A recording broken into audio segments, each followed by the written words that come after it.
শুক্রবার সকালে প্রধানমন্ত্রীর বাসভবনে এনসিপিআই সাংসদদের যে প্রাতরাশ ছিল সেদিকেই কিন্তু সকাল থেকে নজর ছিল রাজনৈতিক মহলে। কি কথা হলো দুই পক্ষের, কি আলোচনা হলো, সেদিকেই ছিল মূল নজর। আমরা যা জানতে পারছি তা হলো এদিন সকালে নর্থ এভিনিউর একটি জায়গায় প্রত্যেককে অ্যাসেম্বল করা হয় এবং সেখান থেকে একটি বাসে করে সব সাংসদদের নিয়ে যাওয়া হয় প্রধানমন্ত্রীর বাসভবনে।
খুব ভালোভাবে কথা বলেছেন এবং প্রত্যেকের সঙ্গে গল্প করেছেন চায়ের জায়গায় বসে, এবং প্রত্যেককে বলেছে যে আপনাদের কন্ট্রিবিউশন চাই এবং আপনারা আপনাদের যে উন্নয়নের কথা ভাবছেন কিভাবে করছেন তাতে আমাদের সব এমপিরাই ছিল এবং নাড্ডাজি ছিল, নীতিন নবীনজি ছিল। খুব ভালো মিটিং। কোনো বিশেষ কোনো কথা, কোনো আলাদা করে আপনাদের সাথে নাম করে কিছু কথা বলা? হ্যাঁ, নাম করে তো এমনি বলেছে সবাইকে। এমনিতে বাকি এটাও বলছিল যে 40 বছরের ওপর যাদের বয়স তারা কিন্তু যোগা করো আর চেক আপ করিও বছরে একবার করে। খাবারে কি ছিল? মেনু কি ভেজ? হ্যাঁ, ভেজ অনেক কিছু। হ্যাঁ, বলছিল খান না, উনি চা নিয়ে বসেছিলেন, আমরা ওই পায়েস টায়েসও খেয়েছি।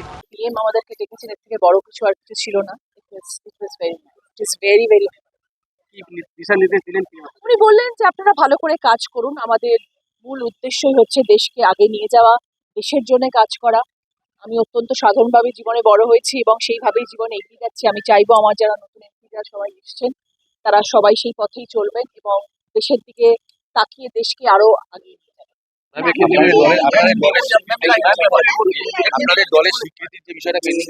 না, আমাদের সেই নিয়ে কোনো রকম কথা ছিল না। উনি আমাদের ডেকেছেন, যা বলেছেন উনি।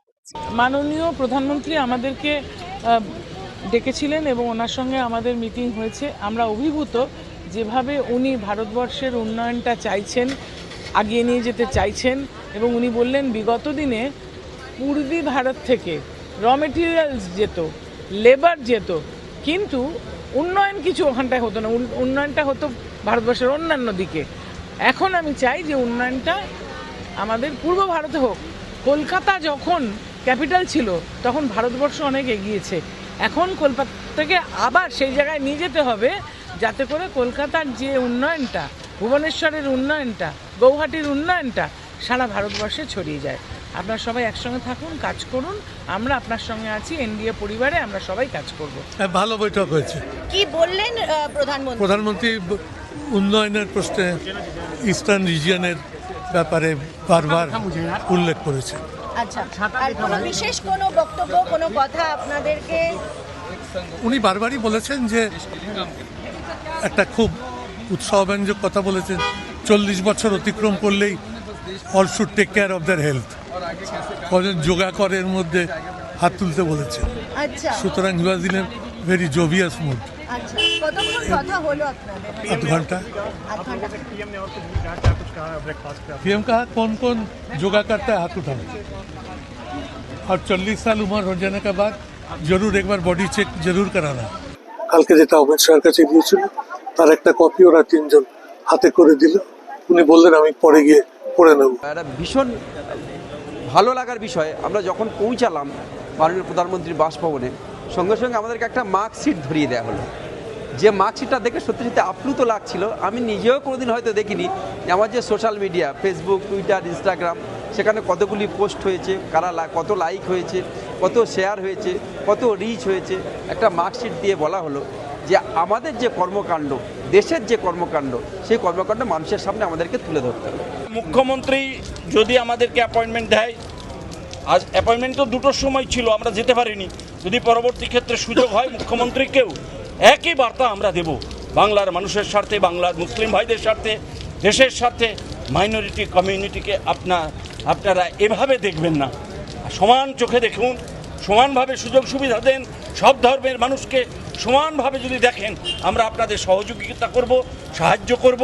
আর শুধু শুধু বেছে বেছে মুসলিম ভাইদের টার্গেট করে আপনারা যদি কোনো বক্তব্য রাখেন বা কোনো বিরোধীতে আপনারা যদি কোনো সিদ্ধান্ত নেন বা তাদের উপরে বিদ্বেষমূলক কোনো আচরণ করেন মুসলিম ভাইদের, তাহলে আমরা তার চরম বিরোধিতা করব, আমরা সেই জায়গায় থাকবো না, এটা আপনাদের কাছে ক্লিয়ার বলছি। গোটা রাজ্যে তথা মুর্শিদাবাদ জেলাতেও যেভাবে মসজিদের মাইক নামিয়ে দেওয়া হচ্ছে শব্দ দূষণের নাম করে, এবং আমরা চাই নিশ্চয়ই শব্দ দূষণের যে মাত্রা সুপ্রিম কোর্ট বেঁধে দিয়েছে, হাইকোর্ট বেঁধে দিয়েছে, আমরা নিয়ম মেনেই চলব, এটা যেন সকলের ক্ষেত্রে হয়, সে হিন্দু, মুসলমান, জৈন, খ্রিস্টান, সব ধর্মের সব প্রোগ্রামের জন্য যেন হয়। কেউ কীর্তন করছে, সেখানে কোনো শব্দ দূষণ নিয়ম মানছে না, পূজা করছে মানছে না, আর মসজিদে আজানের সময় মাত্র 15 মিনিট লাগে, 5 বারে 10 মিনিট লাগে, সেই 10 মিনিটের জন্য মাইক বন্ধ করে দেওয়া হচ্ছে। তার জন্য আমরা ওনাকে বলেছি যে এটা ব্যবস্থা নেন। আর এসআইআরের নামে যে মুর্শিদাবাদে 5 লক্ষ মানুষের নাম বাদ দিয়েছে এবং সেটা বিচারাধীন আছে, সে বিচারাধীন মানুষগুলোকে দ্রুততার সঙ্গে হিয়ারিং করে সেটা ব্যবস্থা করা হোক, নাম তুলে দেওয়ার ব্যবস্থা করা হোক। ইসলামপুর হয়ে মুর্শিদাবাদের সঙ্গে নতুন রেল লাইন তৈরি করবার জন্য একটা আবেদন, একটা অনুরোধ ওনার কাছে রেখেছি। ওনার হাতে দেওয়ার পরে উনি বলেছেন এটা আমরা পর্যালোচনা করে দেখে প্রয়োজনীয় ব্যবস্থা নেব। তাদের সন্তুষ্টিতে কিছু আসা যায় না, তার কারণ ওরা নিজের পার্টিতে ছেড়ে ওরা এতে যোগদান করেছে, একটা এনসিপিআই কি ককরোচ পার্টি না কি নাম, তারা তো এনডিএর অংশ, কিন্তু ওদের মধ্যে চূড়ান্ত কনফিউশন, ওদের অনেকে দু নৌকায় পা দিয়ে চলছে, বলছে মুসলমানদের বিরুদ্ধে, বাংলার স্বার্থের বিরুদ্ধে হলে আমরা বিরোধিতা করব, আবার তারা এনডিএর মিটিংয়েও কেউ যাচ্ছে কেউ যাচ্ছে না, তো ওদের কথায় কিছু আসা যায় না।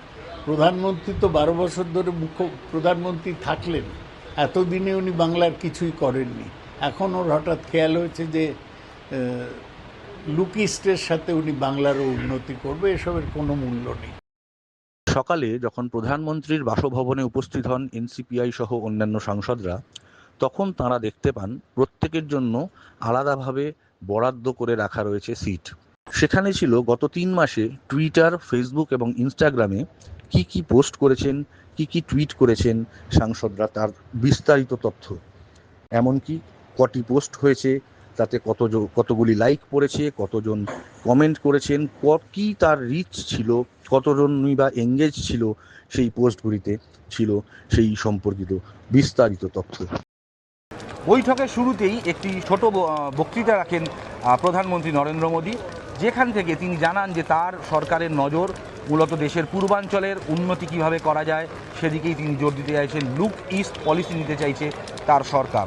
একই সঙ্গে উপস্থিত প্রত্যেক সাংসদকে বলেন নিজেদের এলাকায় আরও বেশি করে কাজ করতে, বা পার্লামেন্টারি যে প্রসিডিংস তাতে বেশি করে পার্টিসিপেট করতে, এবং মজার ছলে তিনি জানতে চান যে কাদের বয়স 40-এর বেশি, তাদের বলেন অবশ্যই আপনারা যোগা করবেন।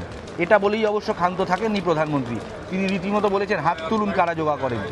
মোটামুটি একটি হালকা মুডেই ছিলেন বেশ সাংসদরা, যা বললেন তাতে মজার ছলেই ছিলেন প্রধানমন্ত্রী।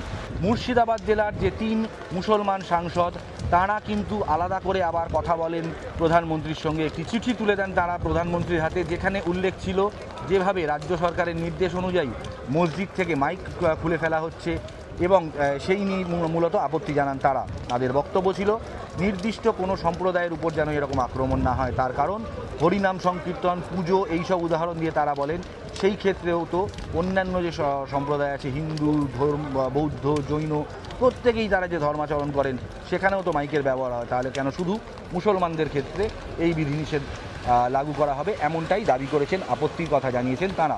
একই সঙ্গে এসআইআর সংক্রান্ত যে সমস্যা তা যত দ্রুত মেটানো যায় এবং একটি নির্দিষ্ট নতুন রেল লাইন চালু করার কথাও বলেছেন তারা। বৈঠক শেষে সাংসদরা যা বললেন তাতে মূলত ফ্রুটফুল আলোচনা হয়েছে। দেশের নিজেদের এলাকার উন্নতির স্বার্থে তারা কাজ করবেন এই কথাই বলে এসেছেন প্রধানমন্ত্রী। সংবাদ প্রতিদিন .in-এর জন্য পার্লামেন্ট চত্বর থেকে আমি সোমনাথ রায়।